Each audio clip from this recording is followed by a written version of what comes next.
नमस्कार दोस्तों, नमो भारत न्यूज़ में आपका एक बार फिर से स्वागत है। दोस्तों, आज मैं आपसे कुछ प्रश्न पूछने वाला हूँ और कुछ उत्तर भी मैं दूँगा। हो सकता है कि आपको मेरे बातें सरकार विरोधी लगें, मगर इससे मुझे कोई फ़र्क नहीं पड़ता। सरकार से ज़्यादा महत्वपूर्ण है भारत और भारत से भी महत्वपूर्ण है धर्म, क्योंकि धर्म से ही आप सब सनातनी हिंदू हैं, मैं हूँ, आप सब हैं। आप जहाँ रह रहे हैं वही स्थान हिंदुस्तान कहलाता है। चाहे आप यहाँ रह रहे हो, किसी अन्य स्थान पर या किसी अन्य ग्रह पर। यही हमारा धर्म और हमारी धार्मिक पुस्तकें पढ़ाती रही हैं। देश को सीमाओं में बाद में बांधा गया है, धर्म तो पहले से ही था और उसी धर्म ने मनुष्य को ज्ञान और विज्ञान दिया।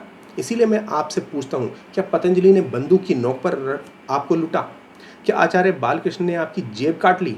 क्या आचार्य जी ने समोसा, चटनी, ताबीज, भभूत के नाम से आपको उल्लू बनाया है? क्या 200 देशों में योग पहुंचाकर रामदेव जी व पतंजलि ने हाफिज सईद व दाऊद इब्राहिम जैसे गुनाह व वैश्विक अपराध करने वाले जैसे लोगों जैसा काम किया है? क्या आचार्य बालकृष्ण या बाबा रामदेव ने खुद को भगवान, गॉड या अवतार घोषित कर दिया? क्या हॉस्पिटल खोलना, अनाथालय खोलना, विद्यालय खोलना, धर्मशाला बनाना, शहीदों को सम्मानित करना, लंगर चलाना, किसान के खेत में जड़ी बूटी उगवाकर उसे खरीदकर मिलावट रहित चीज़ें बनाकर ये सब क्या पाप किया है उन्होंने? क्या आचार्य बालकृष्ण जी विजय माल्या, नीरव मोदी की तरह देश को लूटने का अपराध कर रहे हैं?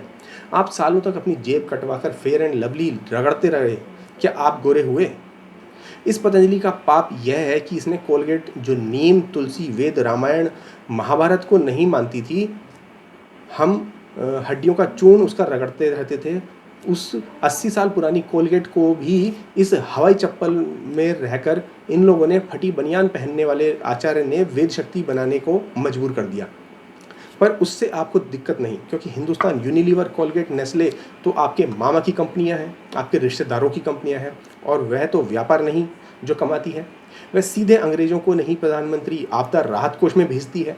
क्या आपने सवाल उठाया कि जब 2000 साल पहले महर्षि सुश्रुत 100 प्रकार की सर्जरी कर सकते थे, तो आज भारत में आयुर्वेद के ऊपर अनुसंधान क्यों नहीं हो सकता?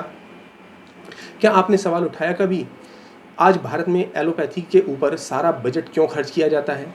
क्या आपने कभी कश्मीर में पत्थरबाजी करने वाले आतंकवादियों पर सवाल उठाया? क्या आपने किसी डॉक्टर को, आँखों के डॉक्टर को चश्मा लगाते हुए इलाज करते देखकर उसके ऊपर सवाल उठाया कि वो आँखों का इलाज कर रहा है और खुद चश्मा लगा रहा है? क्या हमने देश के अंदर लाखों विदेशी कंपनियां जो लूट रही हैं उस पर सवाल उठाया? जॉनसन एंड जॉनसन के ऊपर अमेरिका में पाउडर से कैंसर होने की वजह से 32,000 करोड़ का जुर्माना ठोक दिया गया। लेकिन शायद इस पर आपको यकीन ना हो तो गूगल करके देख लो, क्योंकि आप तो 99 रुपए के जियो के क्रांतिकारी वीर हो। क्या आपने कभी उसके ऊपर सवाल उठाया? कभी किसी ने पोस्ट डाली कि भारत में आपको बैन किया जाए? या याद रखिए, हम यह विरोध करके पतंजलि का नहीं, भारत का नुकसान कर रहे हैं। ये पतंजलि का विरोध नहीं है, और भारत आप हो, कोई देश का नक्शा या कुछ सीमाएं नहीं है। भारत आप लोग से बना हुआ है, तो ये नुकसान सीधा सीधा आप लोग का है। लाला लाजपत राय ने कहा था कि पूरी दुनिया में केवल भारतीय हिंदू ऐसी कौम है जो अपने महापुरुषों, अपने व्रत, त्योहार, परंपराओं, संस्कृति और अपने भगवानों को गाली देकर अपना अपना उनका अपमान करके खुद को गर्व महसूस करती है। हम होली पर, दीपावली पर, करवा चौथ पर, रक्षाबंधन पर, हर चीज़ पर भद्दे जोक्स बनाते हैं। आपने तो अपने भगवान श्री कृष्ण, यहाँ तक कि हनुमान जी को भी छोड़ा नहीं।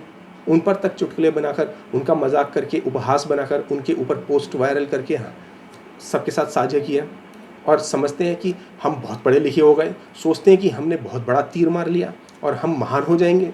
अगर आपको लगता है कि पतंजलि, बाबा रामदेव, आचार्य बालकृष्ण को गाली देकर 30 मार खा बन जाएंगे, तो आप खुद सोचे कि आपकी बुद्धि किस स्तर की है। आपको भारत रत्न मिल जाएगा, आप परमवीर बन जाएंगे, तो आप ज़रूर ऐसा कीजिए, ताकि ऊपर बैठकर भगत सिंह, राजगुरु, आज़ाद, बिस्मिल, सावरकर सभी ये देखें और देखकर अपना सर पीट लें कि हम जैसे निकम्मे, नाकारा लोगों के लिए वह क्यों खामखा फांसी चढ़ गए। अब आते हैं मुद्दे की जड़ पर। जी हाँ, मुद्दे की जड़ पर, क्योंकि अभी तक तो जो मैंने बताया वो शायद आपके लिए सिर्फ एक सुबह की चाय की चुस्की के बराबर हो कि शायद आप जाग गए हों, और अभी भी अगर न जागे हों तो इस बात को सुन लीजिए। सोमवार को ग्लेनमार्क फार्मा ने कोरोना की दवाई निकाली। 103 रुपए की एक गोली, 34 गोली का पत्ता, 3500 रुपए का। अगर इसको वजन में भी तोलोगे ना, तो भी आपको बात समझ में आ जाएगी मैं क्या कहना चाहता हूँ। किसी मंत्रालय ने उसके दावे पर सवाल नहीं खड़ा किया, किसी ने उससे कोई सबूत नहीं मांगा कि यह गोली कोरोना ठीक कर सकती है या नहीं कर सकती। पर जैसे ही बाबा रामदेव ने 500 रुपये के में कोरोना की किट निकाली, सारे बुद्धिजीवी इसकी विश्वसनीयता पर सवाल खड़े करने लगे। आयुष मंत्रालय जो खुद इस बीमारी से लड़ने के लिए आयुर्वेदिक काढ़े का जोर शोर से प्रचार कर रहा था, वो भी तलवार भांजने लगा।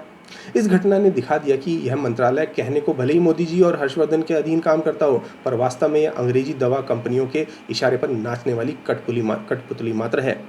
किसी सरकारी मंत्रालय ने आज तक फेयर एंड लवली क्रीम बनाने वाली कंपनी से यह दावा सिद्ध करने को नहीं कहा कि उनकी क्रीम से काली लड़की गोरी कैसे हो जाती है। क्यों उनसे इन अधिकारियों को मोटी धनराशि जो मिलती है अपना मुंह बंद रखने के लिए।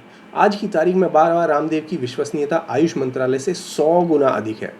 यह दवाई बाजार में आने दो, जनता इसे हाथों हाथ लेगी। आयुष मंत्रालय वालों, तुम देखते रहना।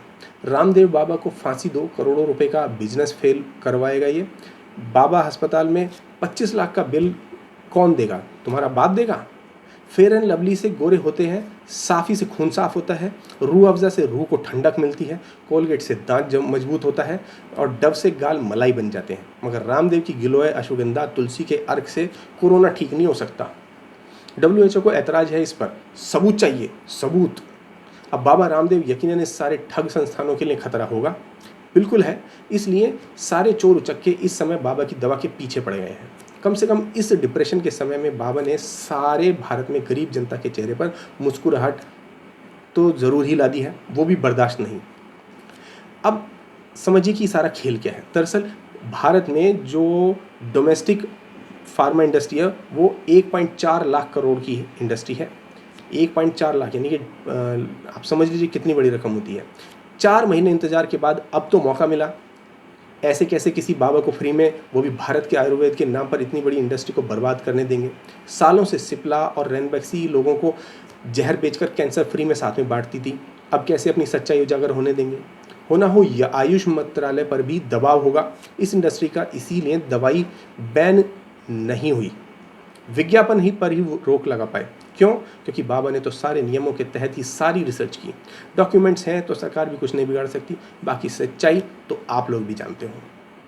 ये फर्जी बाबा नहीं है दोस्तों, ये हमारे देश के गरीबों का देवता है। देश में 2 बड़ी दवाई की कंपनियां हैं, सिप्ला और ग्लेनमार्क, जिसमें उन्होंने कोरोना की दवाई बनाने के लिए दावा किया है। एक है रेमडेसिविर मेडिसिन, जिसके सिप्ला ने 60,000 कीमत रखी है, और एक है ग्लेनमार्क जिसने फेविपिराविर, जिसकी कीमत लगभग 14,000 रुपये रखी है। इन दवाइयों की कीमत इतनी ऊंची रखी गई है कि वजन से के हिसाब से सोना भी सस्ता लग रहा है। ये कंपनी दवाई बनाकर हमारे देश के गरीबों के मकान गिरवी रखवाना चाहती हैं, मगर बाबा ने इनके मंसूबे पर पानी फेर दिया, क्योंकि यह देवता मात्र 500 रुपये में पूरा इलाज करके दे रहा है। बेशक WHO अब हर्षवर्धन के अधीन काम करता हो, पर वास्तव में यह अंग्रेजी दवा कंपनियों के इशारे पर नाचने वाली कठपुतली मात्र है। किसी सरकारी मंत्रालय ने आज तक फेयर एंड लवली क्रीम बनाने वाली कंपनी से ये दावा सिद्ध करने को नहीं कहा है कि उनकी क्रीम से काला आदमी गोरा कैसे हो जाता है। अगर ऐसा हो सकता होता तो अमेरिका में दंगे नहीं हो रहे होते। इन अधिकारियों को मोटी धनराशि जो मिलती है अपना मुंह बंद रखने के लिए। आज की तारीख में बाबा रामदेव की विश्वसनीयता आयुष मंत्रालय से कहीं गुना है। यह दवाई बाजार में आने दो, जनता इसे हाथों हाथ लेगी। आयुष मंत्रालय वालों, तुम देखते रहना। रामदेव बाबा को फांसी दो, करोड़ों रुपए का बिजनेस फेल करवा देगा ये। बाबा अस्पताल में 25 लाख का बिल कौन देगा, ये बताओ। ये सवाल बार बार आता है। WHO को ऐतराज है इस पर कि सबूत चाहिए, लेकिन ये सब जो है ये इनका मुद्दा नहीं है कि ये दवाई कहाँ से बनाई। दरअसल इनका मुद्दा ये है कि अगर ये आयुर्वेदिक चीज़ जो है ये बनकर देश में आ गई तो इन एलोपैथी वालों की दुकानें बंद हो जाएंगी। उस पर भी ये कि बाबा दवाई तो बना के बेचता ही है, लेकिन उसका फॉर्मूला भी जनता के हाथ में दे देता है कि जाओ घर में खुद बना लो, मुझे पैसे देने की ज़रूरत नहीं, मैं तो सिर्फ इतना काम कर रहा हूँ कि तुम्हारे पास टाइम नहीं है तो तुम्हारे लिए दवाई मैं बना दूंगा। अब आपको समाधान बता देता हूँ दोस्तों। दरअसल आयुष मंत्रालय को चाहिए कि बाबा की दवा को भर्ती कोरोना के मरीजों पर टेस्ट करे, वो भी 3 स्तर पर। 500 मरीजों के ग्रुप में पहले वो जो लास्ट स्टेज पर हैं, दूसरे जो सही होने की तरफ हैं, तीसरे वो जो अभी भर्ती हुए हैं। ये दलालों और गद्दारों की तरह व्यवहार बंद करे और आयुष मंत्रालय और साथ में मोदी सरकार भी अगर कोई दवाई बनी है तो उसे तथ्यों के ऊपर कसौटी पर रख के पास या फेल कीजिए। कुतर्क के आधार पर मत फेल करिए या पास करिए।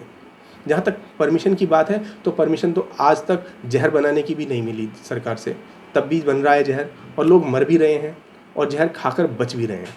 तो इसका मतलब साफ है कि जो इच्छा शक्ति है ना, उसको उजागर करना चाहिए, ना कि उल्टे सीधे विचारों को।